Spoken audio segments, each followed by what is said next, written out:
My teenage daughter pretended to be 20 online so she could build a serious relationship with a 23-year-old man by catfishing him. This generation is completely whack. I remember being 14 and still having braces and wearing ugly blue eyeshadow to school every day. But this was before social media, so all of my friends were just as ugly as me. But on my daughter's 15th birthday, we went out to Chili's, and what she wore was shocking. Not because it was anything crazy revealing. It was just a corset top and some cargo pants. But it made me realize the pressure she had to grow up faster. She even did her makeup, and I swear my baby Annalise looked 23 years old. And as we sat down, the waiter began to flirt with her. I wasn't really paying attention because I figured she'd turn him down or just act really shy. But in the corner of my eye, I saw her batting her eyes and looking up at him with a single finger twirling her hair. Motherly rage flooded my system. I literally saw the bulge in his pants. Hey, do you guys have a birthday candle with the number 15? Because that's how old my daughter is turning today. Luckily, the guy went super red and started stammering. So I knew that he had simply been blindsided, and we even got switched to a new waiter. As for my daughter, I didn't want to ruin her birthday. So I let her change the topic and we just talked about something else. But when she woke up the next day, I asked her what the F she thought she was doing. That she could wear what she wanted, but there was no way I'd ever let her date anyone over the age of 17. She did that teenage angst thing where they pinch the bridge of their nose and roll their eyes,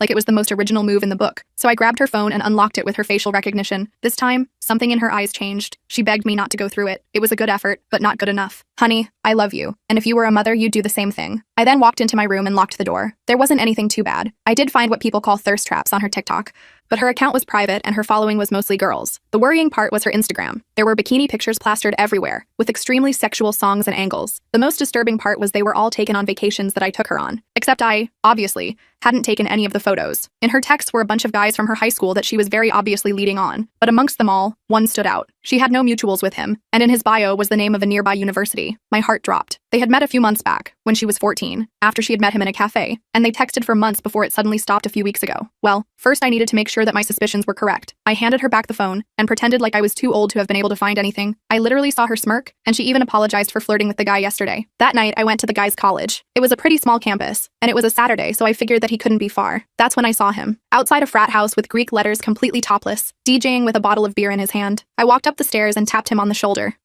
Excuse me, do you go here? And I guess he thought I was some undercover cop, because he immediately lifted up his hands and showed me his ID. He was 23 years old. My stomach twisted. I slapped him across the face, and because his friends were too scared to do anything, they let me drag him down the stairs by the ear like a dog without intervening. I took advantage of the shock and alcohol that was still in his system and grabbed the beer bottle, ready to knock it across his head. Yo man, what are you doing? I don't want any trouble. So you don't want any trouble, but you're cool with dating a 15-year-old girl? I saw confusion sweep across his R-worded frat boy face, one that you can't fake. Annalise? I asked. Huh? She's 20, and hot as heck. I slapped him again. Yo man, what the F? He shouted, before whipping out his big black iPhone as evidence. I read their texts. Right there, plain as day, she had told him she was a 20-year-old girl, and the second I confirmed that it was my teenage daughter, he blocked her. I drove home that night seeing red.